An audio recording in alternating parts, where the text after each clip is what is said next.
President Zelensky says he and Donald Trump have spoken today after the biggest drone attack on Kyiv so far. They've agreed to keep talking about the supply of air defences.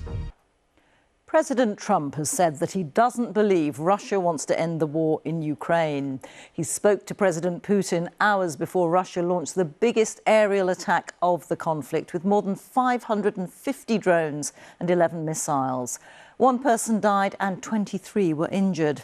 Mr. Trump also spoke to Ukraine's leader this afternoon. President Zelensky said they'd agreed to work together to strengthen protection of Ukraine's airspace.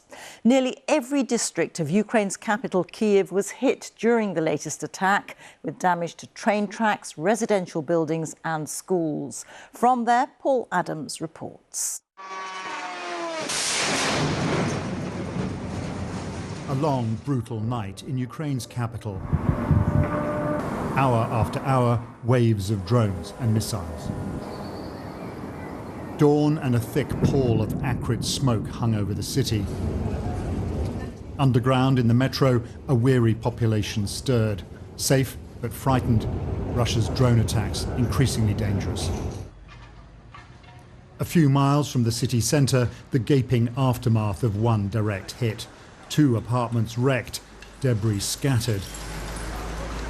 Emergency teams making sure the building doesn't collapse.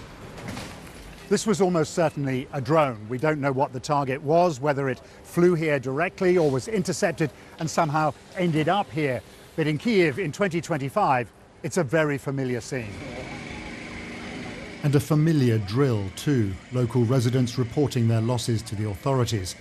No one died here, but lives have been turned upside down. The deepest fears stirred, difficult questions asked. Maria's grandson told her he understood the meaning of death for the first time. Why do you think we'll die, she replied. We'll live, we'll win. Plenty of reminders here of the importance of protecting Ukraine's skies, something President Zelensky sounds somewhat reassured about after speaking with Donald Trump. Today I talked with President Trump, an important conversation. We agreed on a meeting of our teams to increase the power of air defense. We talked in detail about joint production. We need it, and the US needs it. But Kyiv is hitting Russia too. The authorities in Rostov said a woman was killed when a Ukrainian drone hit an apartment building. In the midst of this escalating drone war, all talk of a ceasefire seems to have stopped. Paul Adams, BBC News, Kyiv.